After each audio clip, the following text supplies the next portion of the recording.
He whispered as they lowered the casket into the ground. She didn't die. She was chosen. That sentence was overheard by a gravedigger on a fog-drenched October morning in 1823, just outside Millbrook, Pennsylvania. No one believed him. But 3 days later, the man who heard it was dead, his body embalmed before a physician ever saw it. And the funeral home responsible? Hartwell and Sons, a family so respected, so revered, that no one dared question them, until it was far too late. But you're not here for stories. You're here for truths, the kind that change a man when he hears them. Because behind the polished wood caskets and soft-spoken eulogies was a centuries-old obsession to master death, to manipulate grief, and to feed on the blind trust of a God-fearing town. And once you understand how deep the rot ran, you'll never look at a funeral the same way again. This isn't just the tale of a murderous family. This is a blueprint, a psychological diagram of how institutional trust becomes a weapon, of how sorrow was turned into a supply chain, and how the Hartwells didn't just handle the dead, they created them.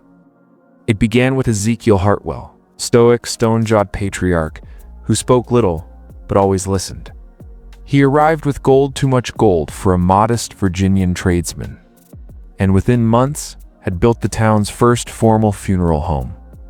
He told them it was a gift from God. The truth? It was a fortress, a laboratory, factory for what was coming. His wife Martha was the perfect mask, kind, devout, always seen baking for the sick. But she wasn't feeding them comfort. She was testing doses. Their sons, Josiah and Caleb, they weren't caretakers. They were technicians of silence, trained in the anatomy of death, but more importantly, in the art of disappearing evidence. And the youngest, Rebecca, just 19. The town adored her. She sang hymns at church, but she watched the mourners too closely. Memorized patterns, noted who cried alone. She wasn't innocent. She was selecting. This family didn't stumble into darkness, they engineered it, and it worked. Because no one suspects the hand that comforts you while it poisons your tea. Keep watching. The descent is only just begun. The town of Millbrook, population 312, trusted the Hartwells with their dead. They never questioned the speed, never questioned the stories. And why would they? The Hartwells buried their neighbors like saint-soft organ music. Polished oak and sermons so poetic, you'd think heaven itself had opened its gates. But behind that performance was something far older, far colder. When Dr. Samuel Harrison stepped through the parlor doors on October 15, 1823, he was just a state-appointed health inspector. By the time he left, he was a marked man. The first body he examined, Eleanor Fairchild, was said to have died from consumption. But the faint bruising on her neck told another story. A quiet, calculated pressure, not a disease. A decision. The second corpse, Marcus Webb. Strong farmer. No known health issues. Official cause, heart failure. But why the puncture wounds? 3. In a perfect triangle on his chest. Not jagged, not accidental. Precise. The third, Mary Patterson. 26. Poisoned. White residue under her fingernails and lips. Arsenic, a mother's body. Staged for grief, while the cause of death whispered of murder. Dr. Harrison felt it, instantly. The cold, watching eyes, the tension in the air. The silence that wasn't just silence, it was rehearsed. And then he saw it. A leather-bound journal, half hidden beneath a burial shroud. Not a guest book, not scripture. Lists. Names, symptoms, patterns, calculations. The dead were cataloged like livestock, not mourned, studied. Before he could open it, Caleb stepped forward, body blocking his view. The message was clear. You saw too much, but Harrison played along. For now, what you need to understand, what the town would never admit, is that the Hartwells had built a system. It's a closed loop of life and death. They identified the sick, the elderly, the lonely. Martha visited with food. Josiah offered early funeral discounts. Caleb dug shallow graves. It wasn't murder. It was harvesting. And the most disturbing part? No one stopped them, because the town needed them, because it's easier to believe. An evil outside your gates than to admit it, sleeps in your guest room, prays in your church, and buries your loved ones. They weren't just killing people, they were proving a theory, that when you give death a polite face, the living will offer themselves willingly. By the third night of his stay, Dr. Harrison couldn't sleep. Not from fear, from calculation. He sat alone in his room at the Millbrook Inn, journal open, notes scribbled in a trembling hand. Across 3 corpses, he had documented signs of strangulation, puncture, and arsenic poisoning, none consistent with their reported causes of death. But suspicion was not enough. Not here. Not in a town that saw the Hartwells as saints draped in mourning cloth. He needed a Krakini Kraken, the facade. That's when it happened. A knock on the door. Light. Hesitant. But behind it wasn't a frightened widow or curious official. It was Thomas Creed, Martha's father. The old man, they said, rarely spoke, never left the Hartwell home. But tonight his eyes were clear, sharper than they should have been for a man his age. And what he whispered to Dr. Harrison would shatter the illusion that Millbrook had ever been a town. It had always been a trap. "I know what you found," he said, "but you don't know what it means." Creed didn't confess. He disclosed systematically, like a man freeing himself from a legacy of rot. He spoke of rituals, not spiritual ones. Psychological. The Hartwells had no religion-only structure. Ezekiel believed death was a puzzle meant to be solved, and that the world's grief was the perfect cover to do it. Creed described the initiation of Josiah and Caleb not as children mourning death, but as boys trained to manipulate it. They were taught how to touch the body without leaving marks, how to administer poisons that mimicked natural illness, how to comfort a grieving family while dissecting their matriarch in the cellar below. This was no impulsive slaughter. It was a generational machine. Each member played their part. Becca's innocence, weaponized. Martha's kindness, strategic. Josiah's medical skill, perverted. The Hartwells weren't just embalming the dead. They were studying how far they could go before the town noticed. And Millbrook never did. Why? Because grief clouds reason. Because when someone helps you bury your dead, you assume they aren't the ones who killed them. You're starting to see it, aren't you? This wasn't about murder. This was about control, a system so invisible, it lived inside trust itself. And now that you've glimpsed it, you can't unsee it. But we're not done. The next revelation will burn away every remaining illusion. The Hartwell basement wasn't just a place for embalming. It was a sanctum, a cold, stone-walled archive of pain disguised as professionalism. Behind the draped tables and gleaming instruments hidden behind a false wall that even Dr. Harrison didn't find, was a room that no funeral home should possess. A laboratory of death. There, the Hartwells conducted experiments not in medicine, but in mortality. Shelves lined with glass jars. Some filled with preserved organs, others with powders, extracts, serums labeled not by compound, but by reaction. Quiet within 12 minutes. Skin pale, no twitch. Another involuntary vocalization. Screaming lasted 17 minutes. Not science. Not medicine. Mastery. The full leather journal hidden during Dr. Harrison's inspection was later discovered after the funeral home was finally raided. 174 pages of handwritten notes spanning 2 decades. Written by every member of the family. Each death cataloged. Each method tested. Each result measured. Victims were chosen by cost-benefit analysis. The elderly, with no children. The poor who couldn't afford caskets. The sick who no longer mattered to the town's progress. Their deaths were described. Like livestock weight, symptoms, response time, decomposition rate. This wasn't evil for pleasure. It was logistical evil. The journal reveals that Ezekiel believed death was a resource wasted by the weak, misunderstood by the pious. He wanted to own it, refine it, weaponize it. Every poisoning wasn't a failure of morality. It was a data point. Martha's handwritten pages detailed how to gain trust before introducing sedatives into soups and teas.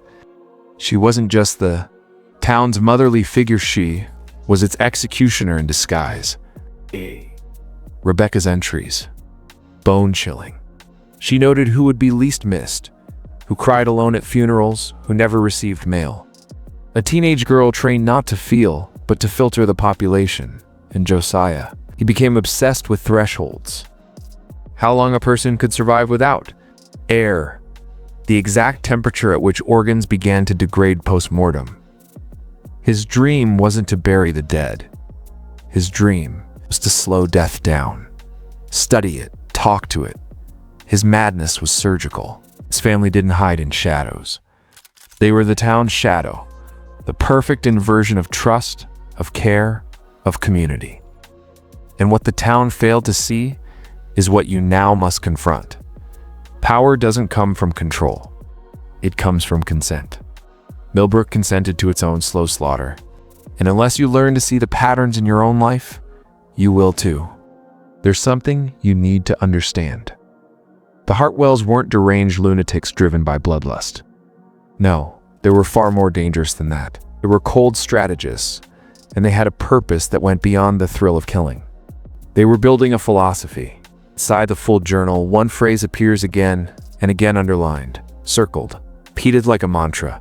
Death is the only honest currency. To Ezekiel, everything else, status, morality, even law, was a delusion. He wrote, "Only the dead tell the truth, and those who master death become arbiters of truth itself." He didn't see his victims as people, saw them as lies the town was telling itself, weaknesses pretending to be lives. And he believed it was his duty to erase them, one by one. The Hartwells thought they were cleansing Millbrook. They didn't hide from the church. They attended every Sunday. They didn't avoid the authorities. They befriended them, even donated to widows they'd created. It wasn't guilt, it was control. Martha once wrote, "When you give comfort to the grieving, they will defend your innocence with more passion than their own children." That's how deep the spell went.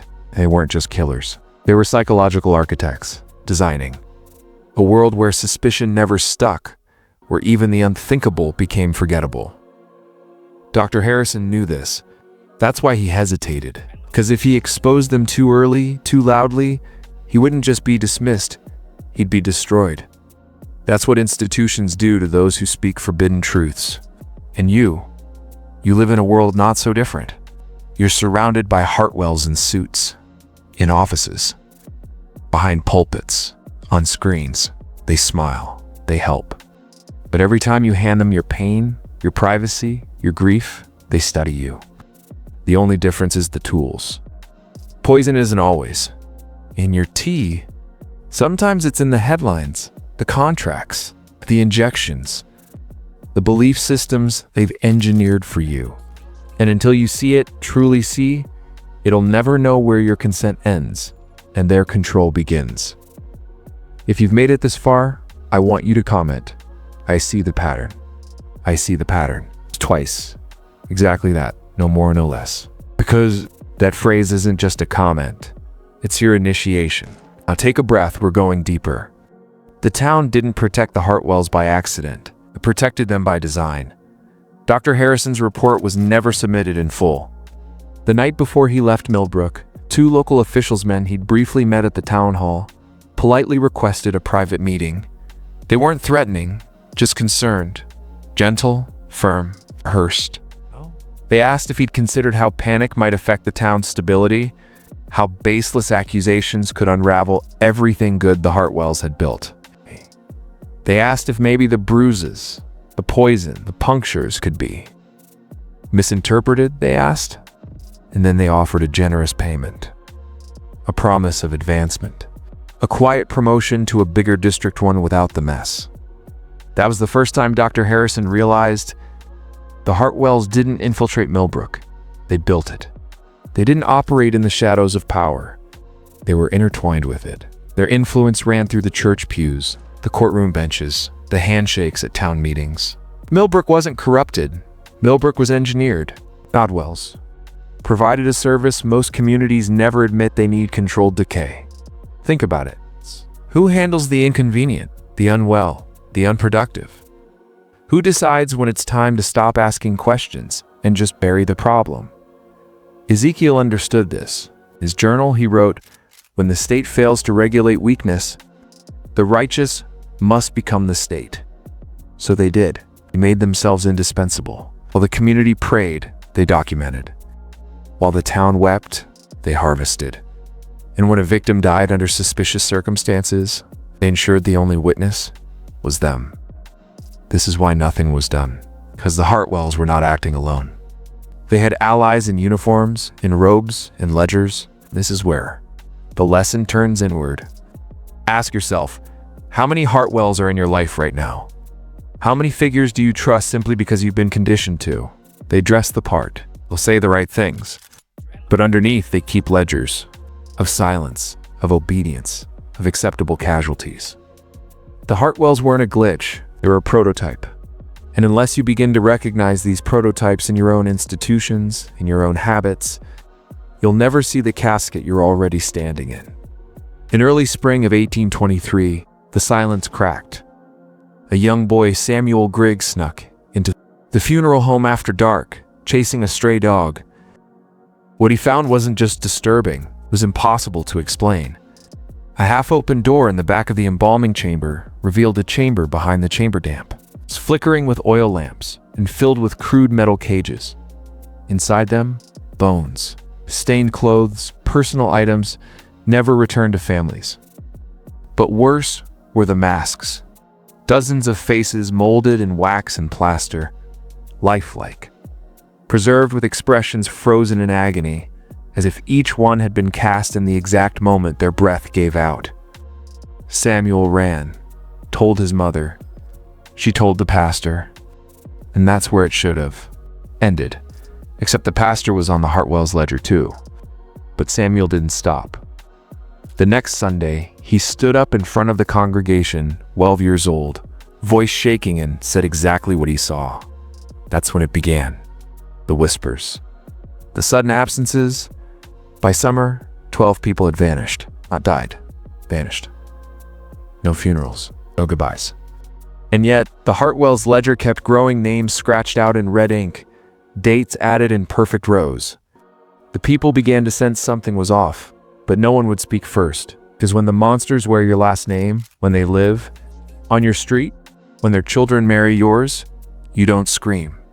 You rationalize. You say, they're not perfect, but they're not evil. You say, it's not my place to interfere.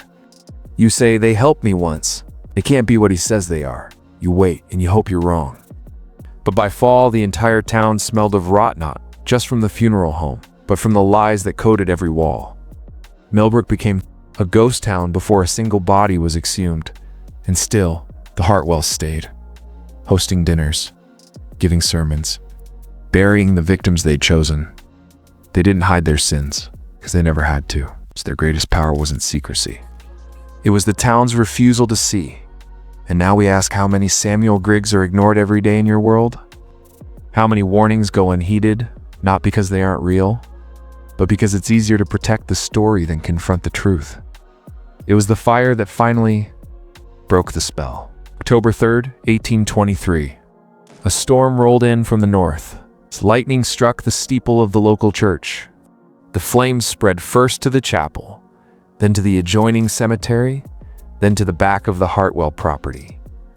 But the fire didn't destroy the truth, it exposed it. As firefighters dug trenches around the funeral home, a section of ground near the cellar collapsed, revealing what can only be described as a catacomb, a man-made tunnel system stretching nearly 300 feet beneath the property, lined with shelves, lined with bodies, stacked, preserved, tagged, 243 corpses. None of them recorded in any official registry. Many had no heads, others were burned or dismembered. Some were even older than the Hartwells' arrival in Millbrook. This wasn't a decade of madness, it was a generational operation. The Hartwells weren't the beginning, they were successors. Dr. Harrison, who had returned to Millbrook, After hearing rumors of the fire, called it a shrine to predatory ritual. But what shook him most wasn't the bodies. It was what he found inside the skull of one of the preserved children. It's not just embalming fluid, but a sealed lead capsule. Inside it, a tiny scroll, handwritten, Latin. It read, Hoc est pactum, sanguis pro silentio. This is the pact, blood for silence. Who wrote it? Why was it hidden? And why were there 6 more capsules like it found in the skulls of different victims across different eras? No one could explain. The newspapers were told it was an aberration. The local bishop dismissed it as ancient superstition. The state sealed the findings, quickly, quietly, and just like that, the case vanished. But the people who knew the ones who had seen it with their own eyes, left Millbrook for good. And they all reported the same thing in the weeks before they left. They saw someone walking through the graveyard at night, a woman in a black funeral veil, holding a ledger, never speaking. Each time they got closer, she vanished into the ground. Was it Martha? A hallucination? Or something? Older. You decide. But know this. When a community feeds on silence long enough, it births something that remembers, and it waits. 10 years passed. Millbrook faded into obscurity, just another forgotten Pennsylvania town with bad soil and worse memories. The Hartwell estate was left to rot. Windows boarded, doors chained. Locals called it cursed. Children dared each other to touch the gate, but no one went inside. Until 1833, a new owner arrived. Elias Rook, a businessman from Baltimore, said he wanted to restore the land, repurpose the structure. But behind the polite smile was a collector. A man obsessed with the occult histories of the American frontier. He knew exactly what the Hartwells were. And he wasn't there to cleanse the property. He was there to activate it. Rook's journals, uncovered in a private auction in 1972, detail what he found beneath the house. Not just the catacombs, but a sealed stone door carved in symbols that didn't match any known language. Behind it, he claimed, was a circular chamber lined with burial niches. At the center, a table, slab-like, black as oil, cold as steel. On it, something wrapped in flesh-colored cloth, he wrote. It breathes, though it does not live. It remembers, though it has no name. It speaks in dreams. It wants more. After that entry, his writing changed. Letters slanted, words scratched violently, entire pages filled with symbols instead of sentences, and then silence. Elias Rook vanished in January of 1834. No body, no sale, no explanation. But his final page remains. One sentence, written in shaking ink. The Hartwells were only the first to listen. In the decades that followed, 9 people attempted to live on the property. All left within a year. Some ranted about voices from the basement. Others complained of rot that couldn't be cleaned no matter how much they scrubbed. One tenant hanged himself in the embalming room, leaving a note that read, "She's beneath us. We're all in the home now." And still no investigation, no media frenzy, just silence. Because the Hartwells did more than kill. They laid a template, a ritual, a structure that still hums with life beneath the dirt. So here's the question no one wants to ask. What if the funeral home wasn't just where the bodies ended up? What if it was the reason they were chosen? Not a place of rest, but a gate. And every name on the ledger was never buried, just delivered. Today, the Hartwell Funeral Home still stands, weathered, collapsing, but untouched. No one dares tear it down, because every time demolition is proposed, someone connected to the effort dies. One fell through their attic floor. One disappeared. On the drive to Millbrook, one was found in a locked car, eyes burned shut from the inside. 3 attempts. 3 deaths. And just like that, the land was marked as historically significant. A preservation effort in name only. A tomb, frozen in time. But what's most terrifying isn't the building, it's what remains beneath it. In 1996, a team of amateur urban explorers broke into the property. For college students, one handheld camera. They live streamed part of the descent before the feed cut out mid-scream. Only one returned, mute, bleeding from the ears. She wrote one sentence in a notebook.